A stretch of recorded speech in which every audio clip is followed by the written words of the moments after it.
फक्त 15 दिवसात तुकाराम मुंडेंनी भेसळखोरांची एवढी हवा टाईट केली आहे की काल रात्री तुकाराम मुंडे यांच्या एफडीए पथकावर गुंडांनी हल्ला केला. गुटख्याने भरलेला ट्रक पकडला म्हणून 4-5 गुंडांनी तुकाराम मुंडेंच्या टीमला मारण्याचा प्रयत्न. स्कॉर्पिओ अंगावर घातली, तुकाराम मुंडेंच्या टीमवर गोळ्या घाला असा आदेश. गृहमंत्री फडणवीस, आता तरी तुकाराम मुंडे साहेब यांना Z+ सुरक्षा द्या. त्या किरीट सोमय्याला सुरक्षा देण्यापेक्षा मुंडे साहेबांना द्या. मुख्यमंत्र्यांनी सरळ राजीनामा देऊन घरीच बसावे. 3 मुख्यमंत्री पण एक धड कामाचा नाही. मुंडे साहेब 5 वर्ष राहिले तर सगळ्यांचा बाजार उठेल. आता जर मुंडेंची बदली झाली तर आमदार खासदारला चोपतील लोक. पण आज जी कहाणी महाराष्ट्राला मी दाखवणार आहे ती अंगावर थरकाप आणणारी आहे. त्यातला आवाज तुमचं हृदय भेदून जाऊ शकतो इतका भीतीदायक आहे.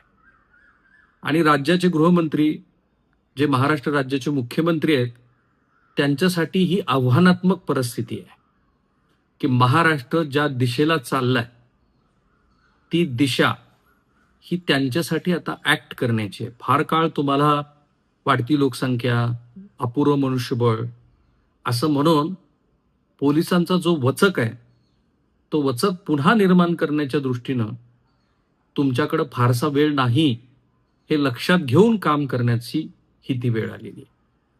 मी या व्हिडिओमध्ये दर 1 मिनिटाला तो आवाज तुम्हाला मी ऐकवणार आहे जो एका महिला अधिकाऱ्याचा आहे, जिच्या जीवावर हा प्रसंग उठलाय.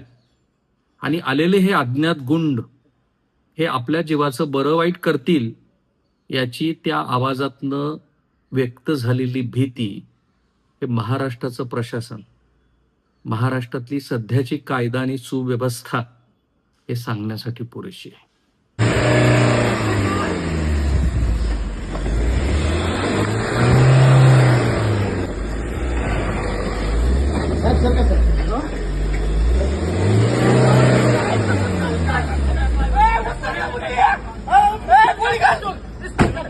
प्रकरण घडलंय छत्रपती संभाजीनगरमध्ये, पण ते आत्ता अन्न आणि औषधी प्रशासन विभागाचे आयुक्त श्री तुकाराम मुंडे यांच्या टीमशी निगडीत आहे.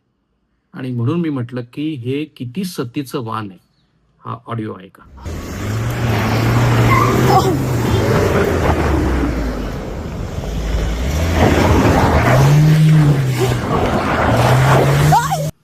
हा ऑडिओ ज्या महिलेचा आहे त्या कुणी इतर सामान्य व्यक्ती नाही आहेत, त्या प्रशासनातल्या अधिकारी आहेत. घटना कशी आहे बघा. पण 8 जून 2026 ही जी काळ रात्र आहे त्या काळ रात्री वाळूज परिसरात अन्न व औषध प्रशासन विभागाच्या टीम सोबत जे घडलं तो जो थरार आहे तो थरार हा कोणत्याही बॉलिवूड चित्रपटाला मागं टाकेल असा आहे. अन्न सुरक्षा अधिकारी आहेत 44 वर्षाच्या प्रज्ञा प्रमोद सुरसे.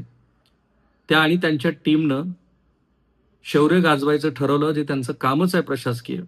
घटना अशी आहे की 8 जून 2026ला घड्याळात रात्रीचे 11:30 वाजलेत. छत्रपती संभाजीनगरचे अन्न सुरक्षा आयुक्त कर्मचारी हे आयुक्त तुकाराम मुंडे यांनी दिलेल्या आदेशाप्रमाणे सह आयुक्तांच्या आदेशानुसार प्रतिबंधित गुटखा आणि पान मसाल्याच्या तस्करी करणाऱ्यावरच्या कडक कारवाईच्या मोहिमेवर निघाले. अन्न सुरक्षा अधिकारी प्रज्ञा सुरसे, सहाय्यक आयुक्त विवेक पाटील, सहकारी अधिकारी फरीदी सिद्दीकी आणि नमुना सहाय्यक अमोल कांबळे हे चौघे एका खासगी वाहनानं वैजापूरच्या दिशेनं निघाले. राज्याची पर्यटन राजधानी छत्रपती संभाजीनगर. मोहीम गुप्त होती. वैजापूरला पोहोचताच प्रज्ञा यांच्या मोबाईलवरती एका गुप्त बातमीदाराचा फोन खणखणला. मॅडम, गंगापूर तालुक्यातल्या रहिमतपूर इथं GK रोलर फ्लोर मिलच्या समोर एक आयशर टेम्पो उभा आहे. त्यात लाखो रुपयांचा प्रतिबंधित गुटखा भरलाय. आत्ताच गेलात तर गाडी सापडेल. व माहिती मिळताच टीमनं आपल्या गाडीचा मोर्चा तात्काळ रहिमतपूरकडे वळवला. रात्रीचे 1:15 वाजले होते. आजूबाजूला घनदाट अंधार आणि शांतता पसरली आहे. दूरवरून एक आयशर टेम्पो MH16 CD 8296 उभा असलेला दिसला. गाडीजवळ चालक किंवा कुणीच नव्हतं. फरीदी सिद्दीकी आणि अमोल कांबळे यांनी गाडीच्या मागील बाजूला जाऊन ताडपत्री उचकून पाहिली. आत प्रतिबंधित गुटख्याची जवळपास 25 ते 30 मोठी पोती गच्च भरलेली होती. एफडीएच्या टीमला हे मोठं यश मिळालं होतं, पण हा तर केवळ वादळापूर्वीच्या शांततेचा काळ होता. अंधारात अचानकच काय झालं की त्यांना गूढ गाड्या दिसल्या ज्या पाळत ठेवत होत्या. मॅडम, काहीतरी गडबड आहे, विवेक पाटील हळूच पुटपुटले. प्रज्ञाने आजूबाजूला नजर फिरवली. गुटखा माफियाच्या नेटवर्कनं अधिकाऱ्यांना चारीही बाजूनं घेरलं होतं. प्रज्ञा सुरसे यांनी परिस्थितीचं गांभीर्य ओळखून तात्काळ वाळूज पोलीस स्टेशनचे पोलीस निरीक्षक शिवचरण पांढरे यांना फोन लावला. सर, आम्ही रहीमपूर मिलजवळ गुटख्याचा टेम्पो पकडलाय, पण काही संशयास्पद गाड्या आमच्यावरती पाळत ठेवून आहेत. आम्हाला तात्काळ पोलीस बंदोबस्त हवाय. पण पोलीस पोहोचण्यापूर्वीच जवळपास मृत्यू धावूनच आला होता. अचानक एक काळ्या रंगाच्या स्कॉर्पिओ गाडीनं भरधाव वेगानं तिथे एंट्री केली, जी दिसते तुम्हाला स्क्रीनवरती. गाडी थांबताच त्यातून काही गुंड उतरले आणि त्यांनी मोठमोठ्याने शिवीगाळ करायला सुरुवात केली. शांत रात्र गुंडांच्या ह्या किंकाळ्यांनी हादरलेली दिसते आणि आवाज येतोय, गोळ्या घाला रे यांना, गोळ्या घाला, एकालाही जीवन सोडू नका. स्कॉर्पिओ मधून कुणीतरी ओरडते.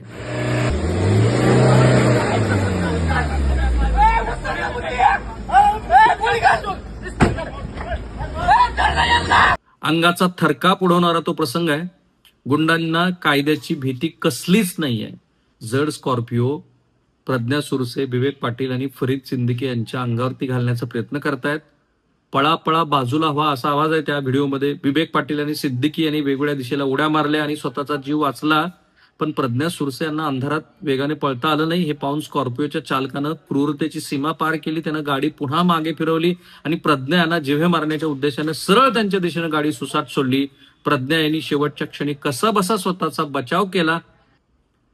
या गोंधळाचा फायदा घेऊन स्कॉर्पिओ मधील एका गुंडानं धावत जाऊन गुटख्यानं भरलेल्या आयशर टेम्पोचा ताबा घेतला आणि तो भरधाव वेगानं पळून गेला. त्याच्या मागं पांढरी क्रेटा, किया, बुलेट, ती काळी स्कॉर्पिओ धूळ उडत अंधारात गायब झाल्या. आपल्या कायदा आणि सुव्यवस्थेच्या चित्रावरती पूर्णपणे धुरळा उडवत. काही मिनिटात शासकीय अधिकाऱ्यावरती जीवघेणा हल्ला करून गुन्हेगार मुद्देमालासह फरार झाले. त्यांनी तात्काळ वाळूज पोलीस स्टेशन गाठलं. तिथं पोलीस निरीक्षक शिवचरण पांढरे यांना सर्व कहाणी सांगितली. पोलिसांनी तात्काळ आपल्या यंत्रणा सक्रिय केल्या. पोलिसांनी लिंबे जवळगाव परिसरात त्या बुलेटसह दोघांना ताब्यात घेतलं. पोलीस स्टेशनमध्ये आणून त्यांची कसून चौकशी केली. त्यांचं नाव आहे सुनील जयराम ढोले, वय वर्ष 33, राहणार टेंभापुरी. सागर रामकिसार झळके, वय 25, राहणार जिकठाण.